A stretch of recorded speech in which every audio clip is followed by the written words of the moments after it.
In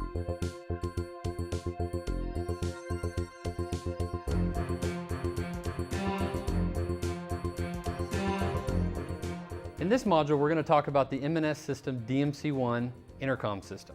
First, we're going to start out with the install side, doing the rough in and the finish out.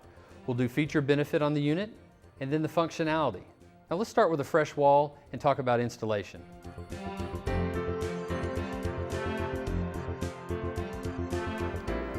In this section, we're going to talk about roughing in the DMC1. We're going to talk about wiring the system as well as physically putting in the boxes that consist of the master, the door station, and the room stations themselves. We're also going to go through a few do's and don'ts to look out for as you rough in the system. The first thing we're going to talk about is actually mounting the master unit.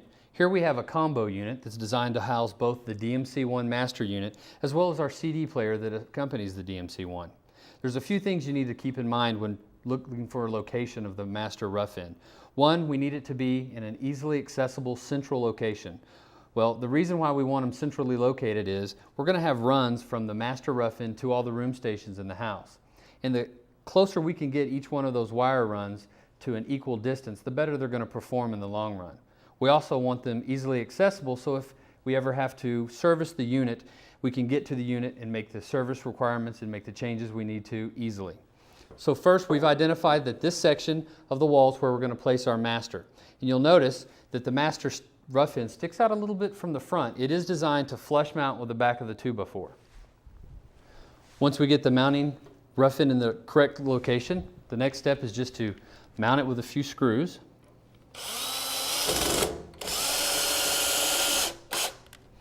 And there's 4 holes, 2 on each side. You do want to make sure that you secure it to both sides. Now, the rough-in is designed to work 16-inch on center studs. If the studs have been placed further than that apart, you do need to add a 2x4 block in here to make sure we mount both sides of the master rough-in.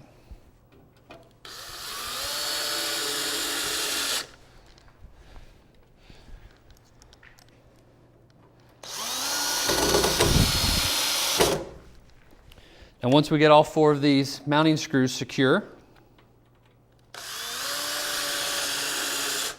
the next step is to make sure we use the provided snap-in grommets to snap into the holes on both the top and the bottom of the rough-in master. There's 2 different sizes. The larger sizes go on top. You've got 5 of the larger grommets. And then there are 2 smaller grommets that go on the bottom side.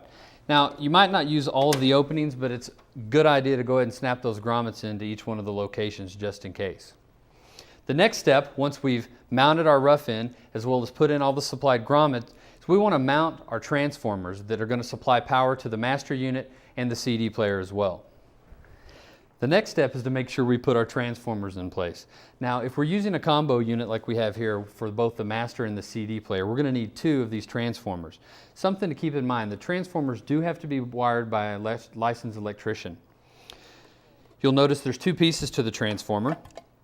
This is the rough-in box that you're going to put in as the low voltage installer, and it simply drops in to our rough-in unit like this. Now the wires here, these have to be wired in to the house's 110, 120 electrical current. Now the best way for this to happen is for an electrician to handle this, and we also would require a dedicated circuit. What I mean by that is the power coming to this transformer should travel from the transformer to the breaker box without piggybacking on any other electrical components in the house. This is going to help eliminate interfered noise through other electrical components in the house. Now once an electrician has wired this for us, the transformer simply drops down in the bottom of the rough-in, and we have 4 supplied screws, and they mount the transformer directly to the back of the combo rough-in.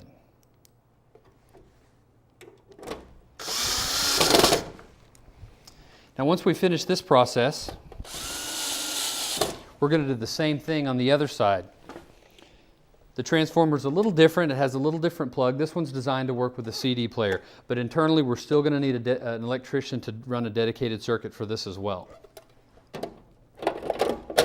And it drops in the same fashion as our other transformer, and we'll secure it to the rough-in with the same screws.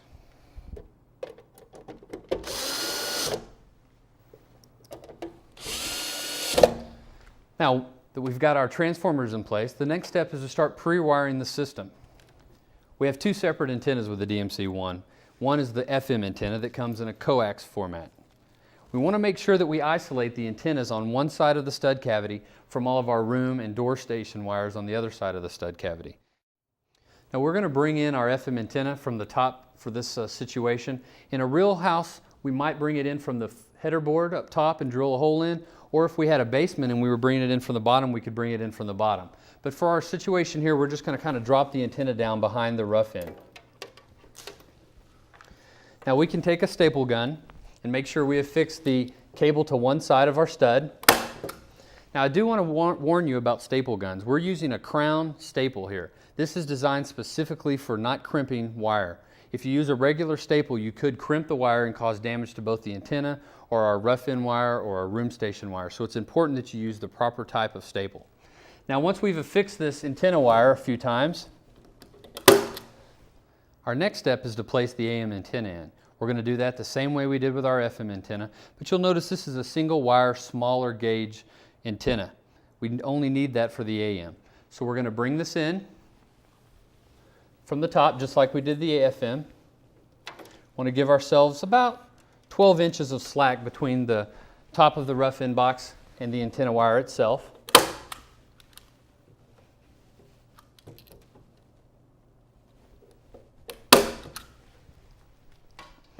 We can just coil this wire so as the drywallers and texture people and painters come in, this is protected from any damage. Our next step is to place in the door station rough end. Now this can be done several ways. If the house is going to have a brick exterior, we would actually surface mount this box. But in this situation, we're going to pretend that the house is going to have wood siding or vinyl siding, and we're just going to flush mount it to one of the 2x4s. We place it directly against the 2x4 and simply place 2 screws in the side.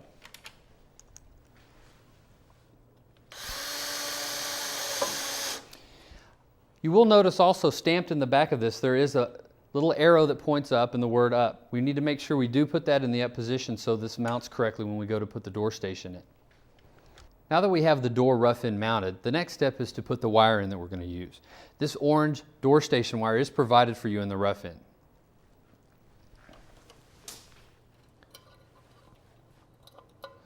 Now there's a little trick to securing this once we get it through.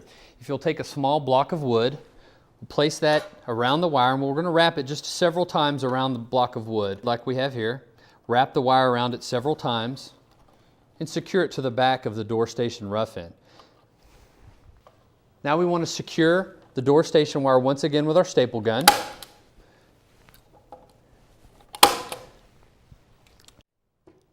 Normally we would have this wire running up through the header board, but for our purposes here we're just going to leave it hanging. Now once we've affixed the wire to the rough end, the next step is to take it to the master. We do want to keep in mind that we want to isolate our door station and room station wires from our intercom wires, so I'm bringing it down the opposite side of the stud cavity. Now I'm going to pull 12 to 18 inches of wire and loop it around. This is a service loop in case something happens to the wire in between when I'm roughing it in and the finish out stage. Take our staple gun and once again affix the wire to the stud cavity.